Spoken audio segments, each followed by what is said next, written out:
চলে এসেছি আমার জেরক্স ট্রেনারের কাছে। এখন যাব মার্কেটের মধ্যে 3 বছরের ছেলে হইতে। So hello guys, 11 দুখনি বাইস।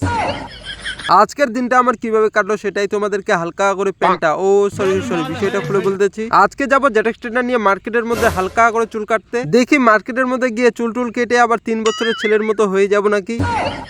চলে এসেছি আমার জেরক্স ট্রেনারের কাছে। এখন জেরক্স ট্রেনার নিয়ে যাব মার্কেটের মধ্যে 3 বছরের মতো ছেলে হইতে। এখন বসতে হবে জেরক্স ট্রেনারের উপরে, যাইতে হবে মার্কেটের মধ্যে 3 বছরের মতো ছেলে হইতে। সরি হালকা করে চুল কাটতে বসে গেছি। জেরক্স ট্রেনারের উপরে যাইতেছি মার্কেটের মধ্যে হালকা করে চুল কাটতে।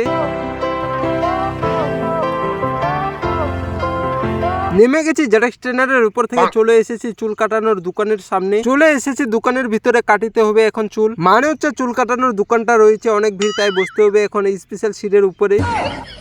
এই যে সামনে রয়েছে এই স্পেশাল সিট, এখন বসতে হবে স্পেশাল সিটের উপরে। যাইতেছি স্পেশাল সিটের উপরে বসতে।